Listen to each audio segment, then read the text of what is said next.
এতগুলা ছেলে পেলে আমাকে মারলো মারলো মাথা ফাটাইলো হাত পা ভেঙে দিল। পুলিশ কমপ্লেন তারা করতে দিচ্ছেন আমাকে।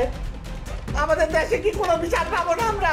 কিছু হলে বলে ভারত চলে যায়। কেন ভারত কি আমাদের দেশ নাকি? এতগুলা ছেলে পেলে আমাকে মারলো মাথা ফাটাইলো হাত পা ভেঙে দিল। এই পিছনে রড দিয়ে বাইরাইলো।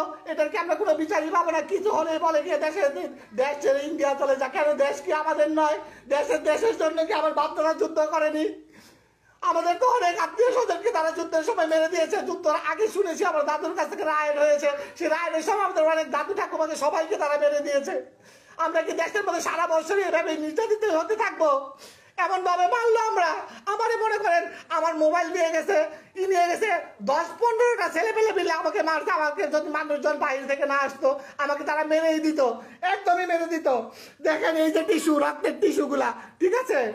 কিছু হলেই বলে গিয়েছে দেশ ছেড়ে ইন্ডিয়া চলে। কেন দেশ কি আমার নয়? আমার বাপ-দাদা নয়? আমার বাপ-দাদা কি দেশের জন্য যুদ্ধ করেনি?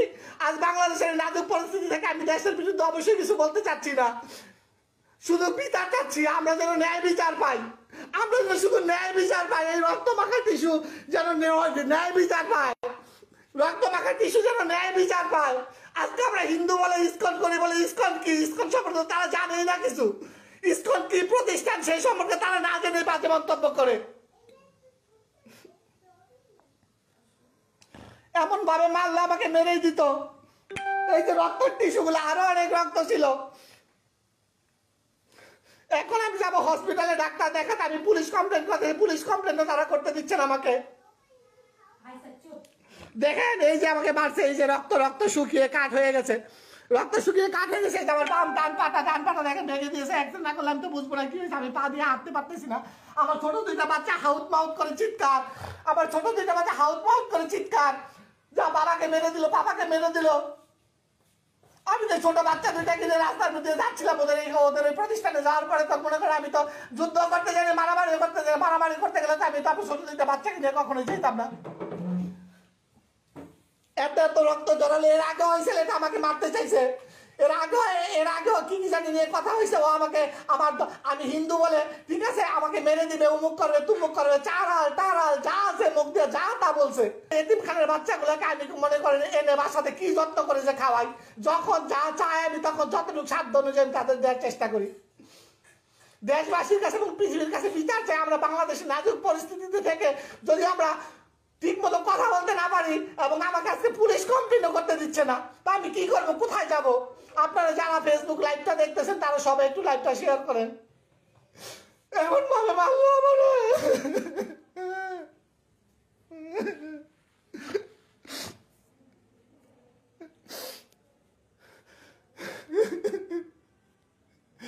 তাড়াতাড়ি ব্যাগটা গুছাই দাও, হসপিটালে যাবো।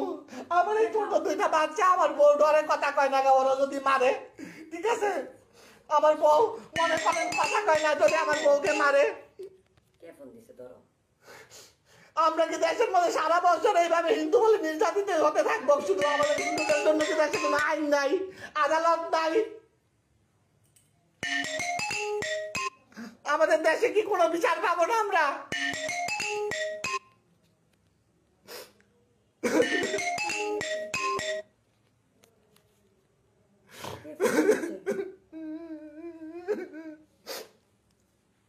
দেখেন এই রক্ত মাখা টিস্যু বিচার চাই। আমরা যুদ্ধের জন্য আমাদের বাপ দাদা ঠাকুর দাদারা প্রাণ দিয়েছেন। যুদ্ধের সময় দেখেছি আমরা হিন্দুগুলা ধরে বাংলাদেশে হত্যা করেছে। যুদ্ধের সময় দেখেছি বাংলাদেশে হিন্দুগুলাকে ধরে হত্যা করেছে। এখনো হিন্দুরা নির্যাতিত হতে থাকবে, তা আমরা যাবো কোথায়? কিছু হলে বলে ভারত চলে যায়। কেন ভারত কি আমাদের দেশ নাকি? আমাদের দেশ বাংলাদেশ। আমরা বাংলাদেশে সুখে শান্তিতে সবাই মিলেমিশে থাকতে চাই। আমরা দেশ ত্যাগ করতে চাই না। যদি বাধ্য হয়ে আমরা হয়তো আমাদের দেশ ভারত হয়তো আমাদেরকে আশ্রয় দিতে পারে, কিন্তু আপনারা বাবারা যাবেন কোথায়? আপনারা যারা এত করতেছেন ভারত চলে যাবে, আমরা সবাই যদি হিন্দুরা ভারত চলে, আপনারা নিজের তো যুদ্ধ করে মরে যাবেন ভাই। তো এর কি কোনো বিচার পাবো না আমরা? বাংলাদেশে কিছু হলেই বলে আমরা সনাতন ধর্ম, আমরা বলে